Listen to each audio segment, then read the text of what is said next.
Bismillahirrahmanirrahim. Alhamdulillahi rabbil alamin. Wassalatu wassalamu ala ashrafil anbiya'i wal mursalin.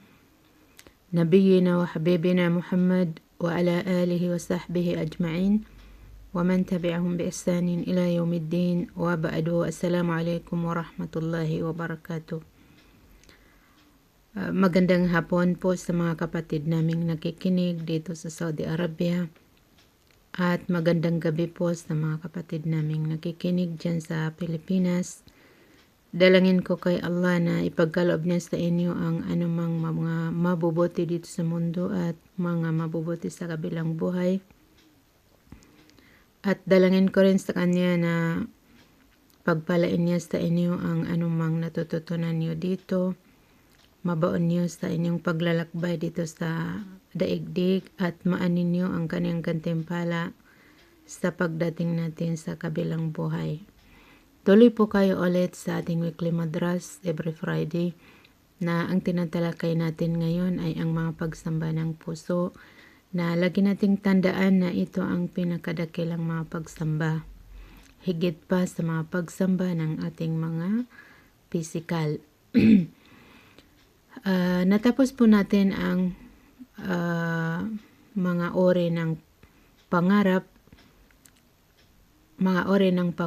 na 4. Hindi na natin tinalakay yung iba kasi medyo kasali din sa mga napag-aralan natin before.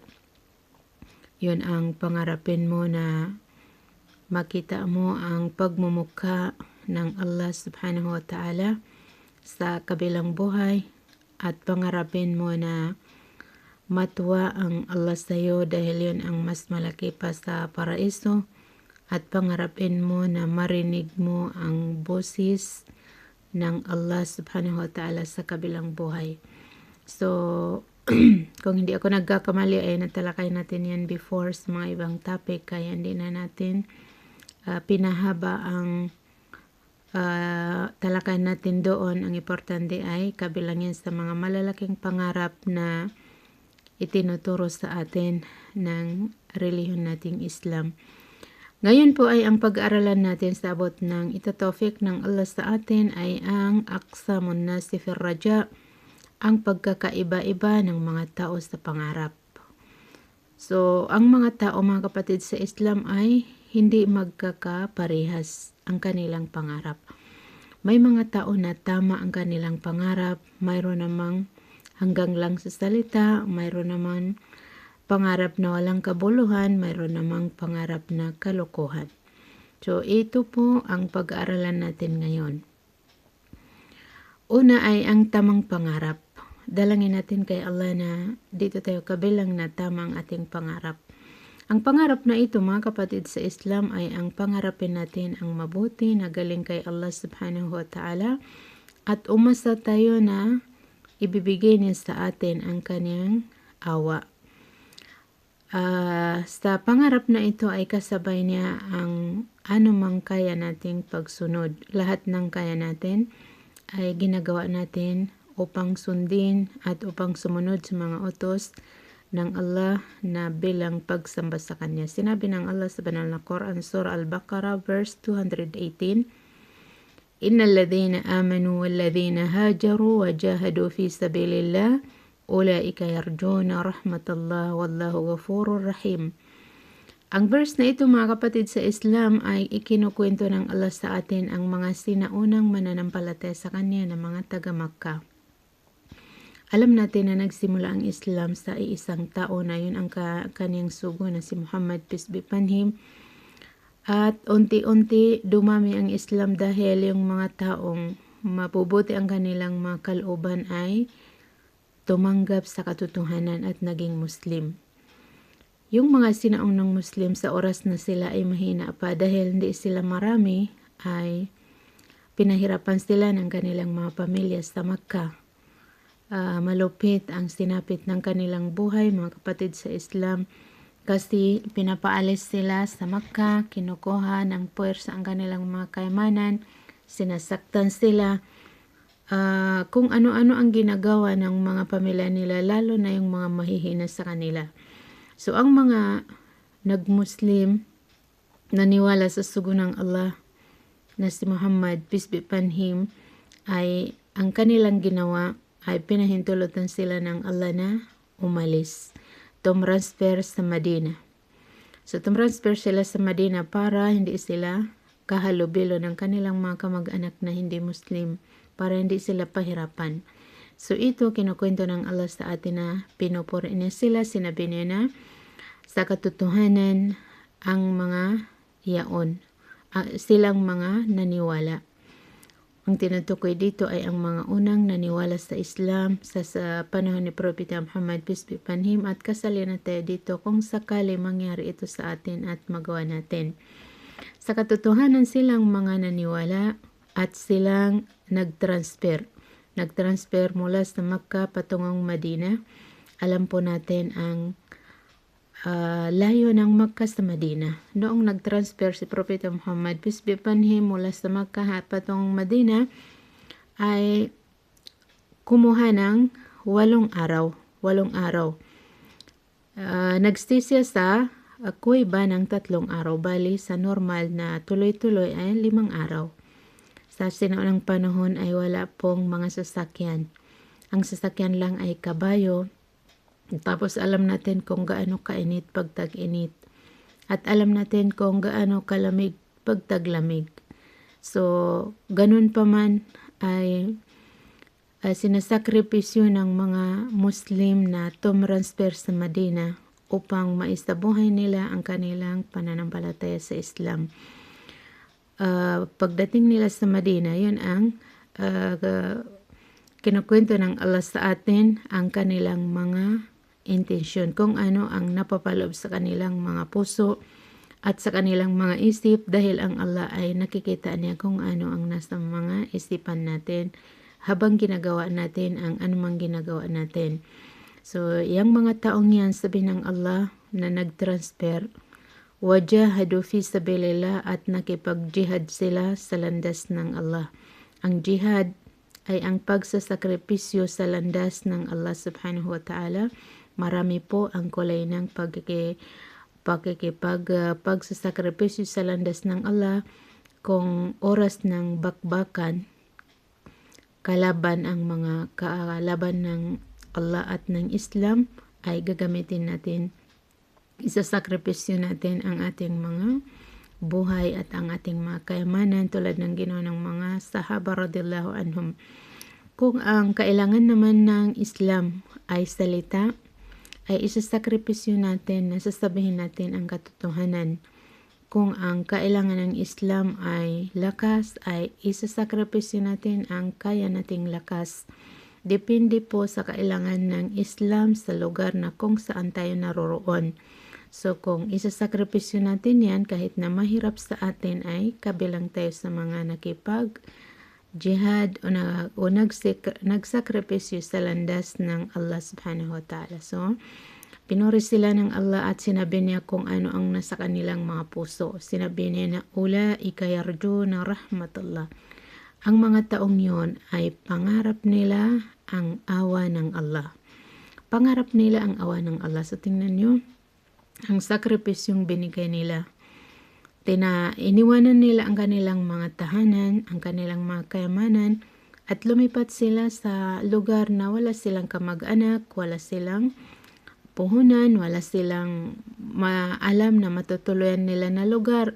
So, ang nasa puso lang nila ay ang pangarap na ibigay ng Allah sa kanila ang kanyang awa. So, hindi sila nagkamali. Hindi po sila nagkamali, mga kapatid sa Islam, kasi pagdating nila sa Madina, ay kinupkup sila ng mga taga-Madina na mga Muslim din. Sobra-sobra ang entertainment, ang hospitality na binigay ng mga Muslim sa Madina, sa mga taga-Makkah na nagtransfer sa kanila. Mahanap sa kanila ang may 2 asawa at inoffer niya sa kanyang kapatid na taga-Makkah na tinatawag na muhajir. Nasabi niya, kung gusto mo ay i-divorce ko ang isa sa aking asawa at pagkatapos ng ida niya ay asawahin mo, pakasalan. Ganyan kaganda ang relasyon ng mga pagkapatiran sa Islam sa panahon ni Propeta Muhammad, peace be upon him, na wala silang pangarap sa sakripisyong kanilang binigay sa Islam, kundi ang awa ng Allah subhanahu wa ta'ala. Ang awa ng Allah, mga kapatid, sa Islam ay siyang pinakamalawak sa lahat ng malawak. Lahat ng malawak ay ang mas malawak ay ang awa ng Allah subhanahu wa ta'ala. Kaya pangarapin natin ang tamang pangarap, mga kapatid, sa Islam, kasi ito ang point of view. Ang tamang pangarap ay ang pangarapin natin ang awa ng Allah na may kasabay na sakripisyo. Isasakripisyo natin ang oras natin. Kasi kung hindi natin masakripisyo ang oras natin, how much more sa buhay natin? Isasakripisyo natin ang salapi natin kung kailangan ng Islam.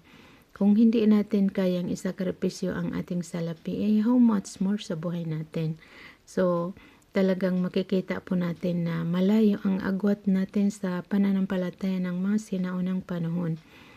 Ang kanilang pananampalataya ay tunay na pananampalataya. Kaya sinabi ng propeta na kahit ano paman ang gawin natin ay hindi natin maabot ang sakripisyo na binigay ng mga sahaba radhiyallahu anhum sa panahon niya. Kaya sabi niya, huwag niyo sumbatan, huwag ninyo murahin ang aking mga sahaba.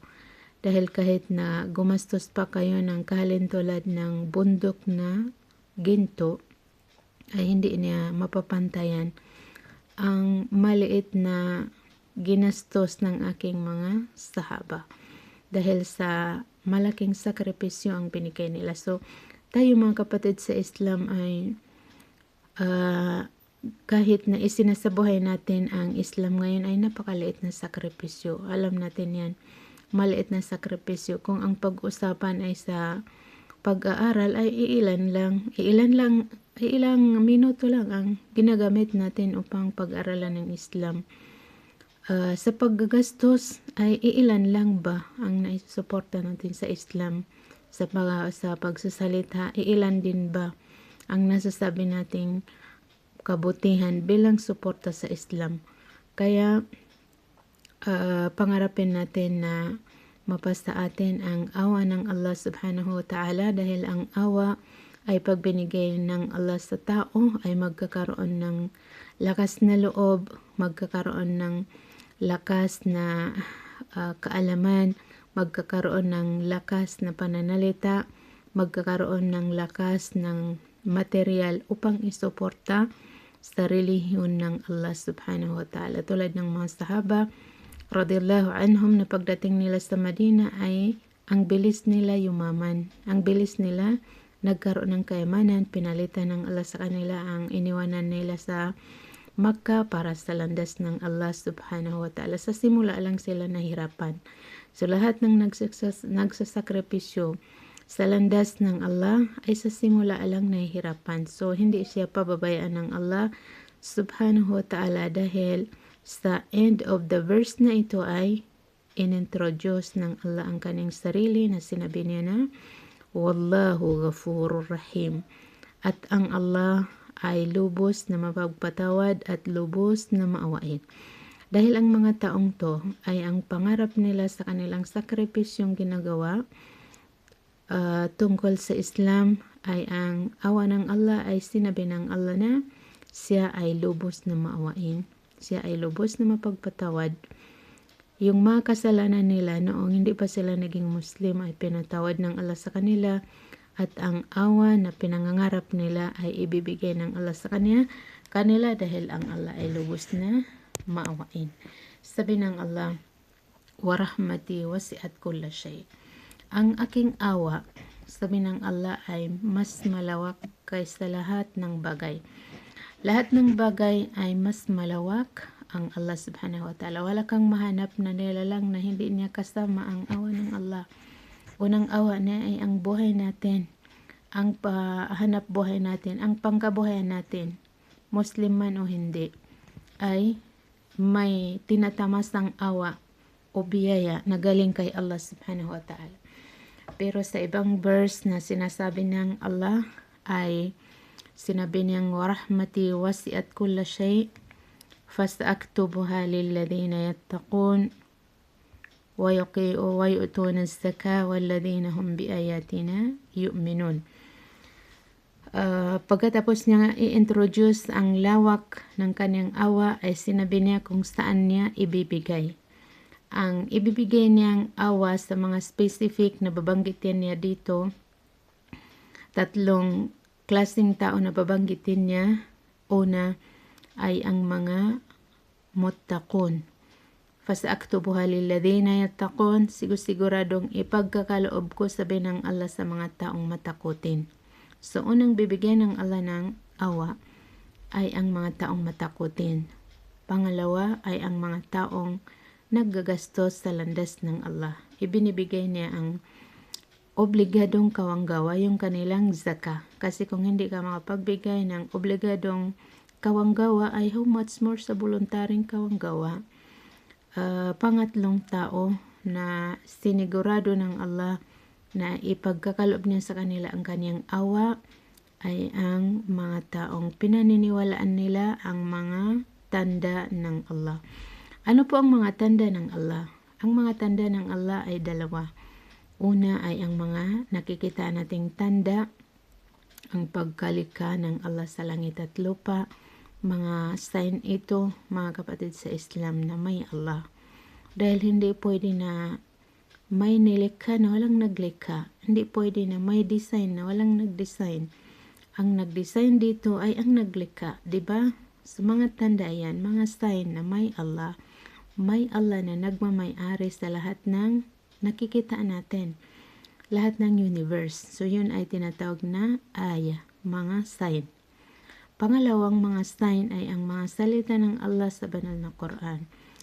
Lahat ng mga verses ng Quran, mga taludod ng Quran ay mga sign yan na may Allah, na siya ang may salita. Mga salita niya ang binabasa natin sa Quran. So ang hindi lang natin nakita dito sa daigdig ay ang personality ng Allah. Subalit ipinakita niya sa atin ang kanyang mga gawa. Gawa niya ang langit at lupa. Gawa niya ang lahat ng laman ng langit at lupa. Gawa niya ang sarili natin. Every time na nagsalamin tayo ay nagsasabi sa atin na may naglikha sa atin, may nagtutustos sa atin, may nagpaganda sa atin, na yun si Allah subhanahu wa ta'ala.